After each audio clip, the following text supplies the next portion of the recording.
दोस्तों आज मैं एक इम्पॉर्टेंट टॉपिक में आपसे बात करना चाहता हूं, जिसका नाम है root canal treatment. Root canal treatment या नस का इलाज क्या होता है, ये किस प्रकार से किया जाता है, और आपके अगर डेंटिस्ट ने आपको सलाह दी है कि रूट कैनाल ट्रीटमेंट कराना है जिससे आपके दांत की तकलीफ या दर्द से छुटकारा मिल सकता है, तो ये वीडियो लास्ट तक देखिए तो आप जान पाएंगे रूट कैनाल ट्रीटमेंट क्या होता है और रूट कैनाल ट्रीटमेंट के बाद दांतों में कोई कमजोरी या खराबी तो नहीं आती, और रूट कैनाल ट्रीटमेंट कैसे किया जाता है। इस सभी चीज़ों का जवाब आज इस वीडियो में मिलेगा, क्योंकि रूट कैनाल ट्रीटमेंट एक बहुत ही महत्वपूर्ण ट्रीटमेंट है डेंटिस्ट्री का।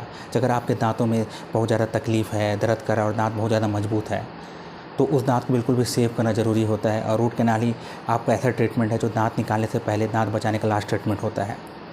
तो इस वीडियो को बिल्कुल लास्ट तक बने रहिए, तो आप जान पाएंगे रूट कैनाल ट्रीटमेंट क्या होता है और किस प्रकार किया जाता है। मैं हूँ डॉक्टर राहुल सिन्हा और आप देख रहे हैं मेरा यूट्यूब चैनल डेंटल बडीज़।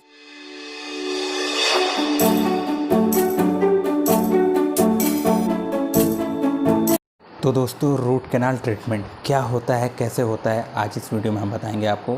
तो सबसे पहले जब आप अपने डेंटिस्ट के पास जाते हैं और आपको दांत में बहुत ज़्यादा दर्द की शिकायत होती है, तो सबसे पहले डेंटिस्ट आपके दांतों का एक्सरे लेते हैं। उस एक्सरे से दांत की पूरे हमको समझ आता है कि दांत की जो कैविटी है कितनी डीप या कितनी गहराई तक पहुँची हुई है। उस एक्सरे को देख के डेंटिस्ट डिसाइड करता है कि आपको रूट कैनाल ट्रीटमेंट किया जाना चाहिए कि नहीं किया जाना चाहिए। तो रूट कैनाल ट्रीटमेंट दांत की सड़न के कौन से स्टेज में किया जाता है, उसको समझने के लिए सबसे पहले आप ये इमेज देख सकते हैं। ये डेंटल एनाटॉमी डेंटल आकारिकी का फ़ोटो है। इसमें दांत के सबसे ऊपरी परत जो कि इनेमल है, और उसकी सेकंड परत है वो डेंटिन कहलाती है, और तीसरी परत पल्प कहलाता है। तो जब भी आपका सड़न शुरुआत होता है तो ऊपर से शुरुआत होता है। तो यहाँ पर जब कैविटी शुरुआत होती है तो इनेमल पहले कैविटी लगती है, इनेमल में पहले सड़न लगती है। तो सड़न जब इनेमल पर रहती है तो ये कैविटी ज़्यादा डीप नहीं होती और पेशेंट को ऐसा खास परेशानी भी नहीं होती। हाँ, खाना फंसने की समस्या होती है। इनेमल में जब कैविटी लगी थी तो पेशेंट को लगभग समझ भी नहीं आता कि कोई विशेष कैविटी, क्योंकि हल्का सा फूड लॉजमेंट होता है। जब कैविटी और प्रोग्रेस करके डेंटिन में पहुँच जाती है, जो कि सेकेंड लेयर है दांत का, उस लेयर में पहुँच जाती है तो दांत पेशेंट को हल्का सेंसेशन लगने लगता है, कनकनाहट लगता है, ठंडा से मीठा या बहुत ज़्यादा गर्म चीज़ से सनसनाहट लगने लगता है।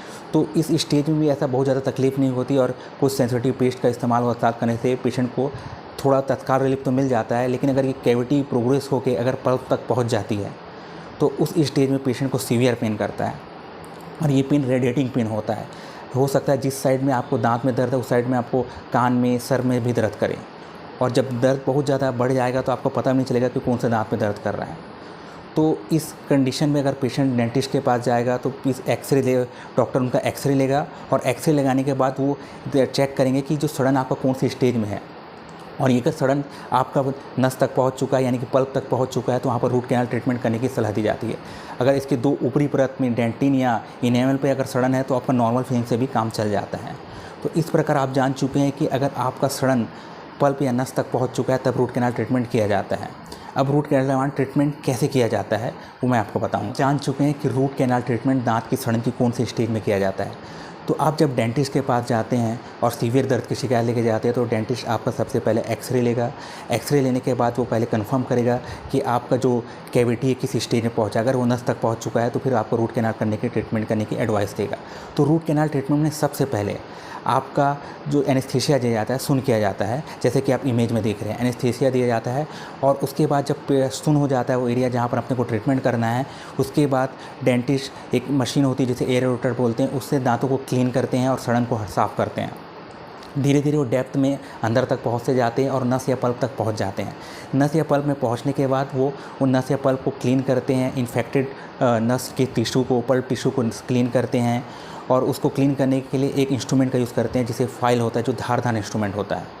ये आपका मैनुअल भी करते हैं, और कई रोटरी मशीन होती है जिसके द्वारा भी फाइल चलती है, उससे भी क्लीन करते हैं। बीच बीच में लुब्रिकेशन के लिए कुछ लिक्विड भी डालते हैं। इस प्रकार वो धीरे धीरे नस को पूरा क्लीन कर देते हैं, और आफ्टर नस को क्लीनिंग करने के बाद वो आपके दांतों के नस वाले जो ब्लैंक एरिया हो चुका है, खाली हो चुका है, वहाँ पर आर्टिफिशियल नस डाल के, जिसे गट्टा पर्चा बोलते हैं, पैक करके ऊपर से परमानेंट फिलिंग करके सील कर देते हैं। तो इस प्रकार ये रूट कैनाल ट्रीटमेंट आपका कंप्लीट होता है। ये रूट कैनाल ट्रीटमेंट 2-3 प्रकार के होते हैं। ये मल्टीपल विजिट में भी होता है और सिंगल विजिट में भी होता है। और ये कभी कभी कई रूट कैनाल में आपको बहुत टाइम भी लगता है अगर इन्फेक्शन लेवल आपका ज़्यादा हो।